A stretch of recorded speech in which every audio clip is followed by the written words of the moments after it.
அனைவருக்கும் வணக்கம். இன்று மார்கழி மாதத்தினுடைய 2வது நாள், திருவெம்பாவையின் 2வது பாடல். தோழியர்கள் உரையாடுவது போன்று சிவபெருமானின் பெருமையை மாணிக்கவாசக பெருமான் பாடியுள்ளார். பாசம் பரஞ்சோதி கென்பாய் ராப்பகல் நாம் பேசும்போது எம்பொதி போதார் அமளிக்கே நேசமும் வைத்தனையோ நேரிழையாய் நேரிழையீர் சீ இவையும் சிலவோ விளையாடி ஏசும் இடம் ஈதோ விண்ணோர்கள் ஏத்துதற்கு கூசும் மலர்பாதம் தந்தருளும் வந்தருளும் தேசன் சிவலோகன் தில்லை சிற்றம்பலத்துள் ஈசனார்க்கென்பார் யாம் ஆரேலோர் எம்பாவாய். விளக்கம். அருமையான அணிகலன் அணிந்த தோழியே, இரா பகலாக எங்களுடன் அமர்ந்து பேசும்போது ஜோதி வடிவான நம் அண்ணாமலையார் மீது நான் கொண்ட பாசம் அளவிடற்கரியது என்றெல்லாம் பேசினாய்.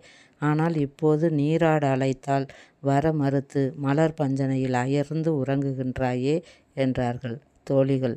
உறங்குபவள் எழுந்து, தோழியரே, சிச்சி, இது என்ன பேச்சு?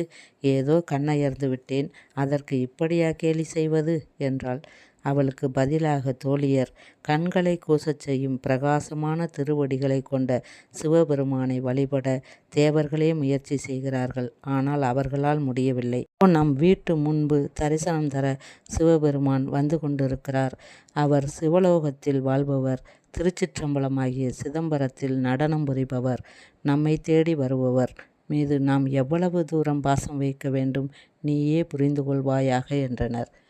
அதாவது தேவலோகத்தில் சிவபவனி கிடையாது.